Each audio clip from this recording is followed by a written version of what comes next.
തനൂസ് കിച്ചണിലേക്ക് എല്ലാവർക്കും സ്വാഗതം. ഇന്ന് ഞാനിവിടെ ബ്രെഡ് മസാലയാണ് തയ്യാറാക്കാൻ പോകുന്നത്.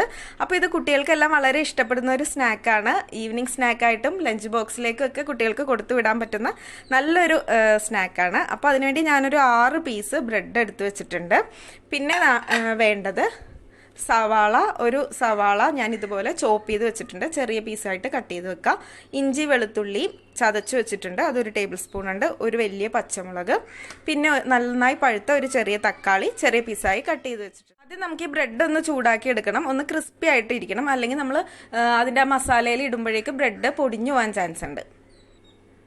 ഞാനൊരു പാൻ വെച്ചിട്ടുണ്ട്, ഒന്ന് ചൂടാക്കി എടുക്കാം. ബ്രെഡ് ഇതുപോലെ ഇങ്ങനെ വെച്ചിട്ട്, ടോസ്റ്റർ ഉണ്ടെങ്കിൽ ടോസ്റ്റ് ചെയ്തെടുക്കാവുന്നതാണ്. ഇതിലേക്ക് ഓയിലൊന്നും ചേർത്ത് കൊടുക്കണ്ട. ഒരു മീഡിയം ഫ്ലെയിമിലിട്ടതിന് ശേഷം ഇത് തിരിച്ചു മറിച്ചിട്ടൊന്ന് ചൂടാക്കിയെടുത്തൊന്ന് ഒരു ക്രിസ്പി പോലെ ആക്കിയെടുത്താൽ മതി. ബ്രെഡ് ചൂടായി വരുമ്പോഴേക്ക് തിരിച്ചിട്ട് കൊടുക്കാം. കരിഞ്ഞു പോവാതെ നോക്കണം. രണ്ട് വശം ഒന്ന് മുരിഞ്ഞ് കഴിയുമ്പോഴേക്കും ഇതെടുത്ത് മാറ്റാം. എന്നിട്ട് അടുത്തതും കൂടി ഇതുപോലെ രണ്ട് വശം ഒന്ന് ഫ്രൈ ആക്കി നമുക്കിത് ചെറിയ പീസുകളായിട്ടൊന്ന് കട്ട് ചെയ്തെടുക്കാം.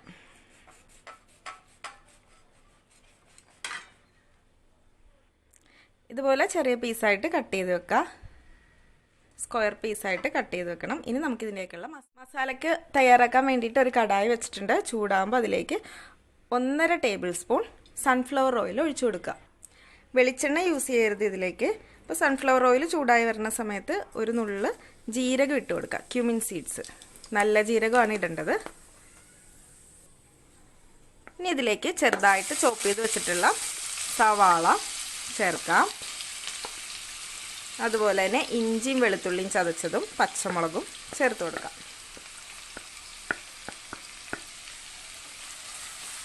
തീ കുറച്ചാണ് വെച്ചിട്ടുള്ളത്. ഇതൊന്ന് മൂത്ത് വരാൻ വേണ്ടിയിട്ട് വഴറ്റി കൊടുക്കാം. ആവശ്യത്തിന് ഉപ്പ് ചേർക്കാം. ചേർത്ത് കൊടുക്കാം. സവാള നന്നായിട്ട് വാടി തുടങ്ങുമ്പോഴേക്ക് അതിലേക്ക് 1/2 ടീസ്പൂൺ മഞ്ഞൾപ്പൊടി, 1 ടീസ്പൂൺ മുളക് പൊടി, 1/4 ടീസ്പൂൺ കായപ്പൊടി, ഇത്രയും ചേർത്തിട്ട് നന്നായിട്ട് വഴറ്റി കൊടുക്കുക. ഈ പൊടികളുടെ എല്ലാം പച്ചമണം മാറുന്നത് വരെ ചെറിയ തീയിലിട്ടിട്ട് വേണം വഴറ്റാനായിട്ട്. ഇപ്പോൾ അതിലെ പൊടികളെല്ലാം നന്നായിട്ട് മൂത്തിട്ടുണ്ട്. ഇനി നമുക്കിതിലേക്ക് തക്കാളി ചേർത്ത് കൊടുക്കാം.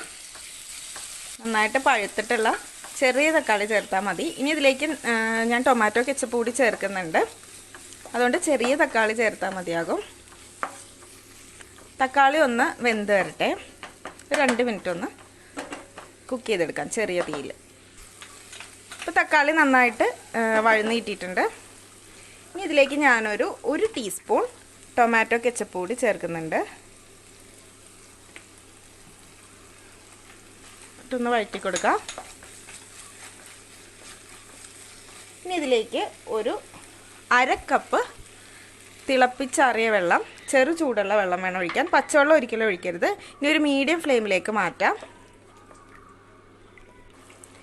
ഇനി ഇത് തിളച്ച് തുടങ്ങുമ്പോഴേക്ക് നമ്മൾ നേരത്തെ കട്ട് ചെയ്ത് വെച്ചിട്ടുണ്ടായിരുന്ന ബ്രെഡിൻ്റെ പീസുകൾ ചേർത്ത് കൊടുക്കാം. ഇത് ഒരുപാട് നേരമൊന്നും തിളപ്പിക്കേണ്ട കാര്യമില്ല. ഇനി നമുക്ക് ഫ്ലെയിം ഓഫ് ചെയ്യാവുന്നതാണ്. നന്നായിട്ട് മസാലയെല്ലാം ഈ ബ്രെഡിൽ പിടിക്കത്തക്ക രീതിയിൽ നന്നായിട്ടൊന്ന് മിക്സ് ചെയ്ത് യോജിപ്പിക്കാം.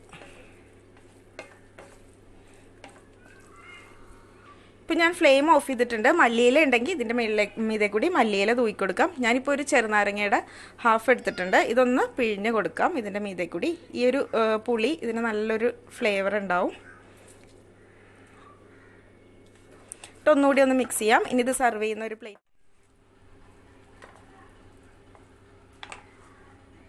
അപ്പോൾ ഇതാ നമ്മുടെ മസാല ബ്രെഡ് റെഡി ആയിട്ടുണ്ട്. ഇതിൻ്റെ നല്ല കോമ്പിനേഷൻ റൈത്തയുടെ കൂടെയാണ് ഞാനിത് കഴിക്കാൻ പോകുന്നത്.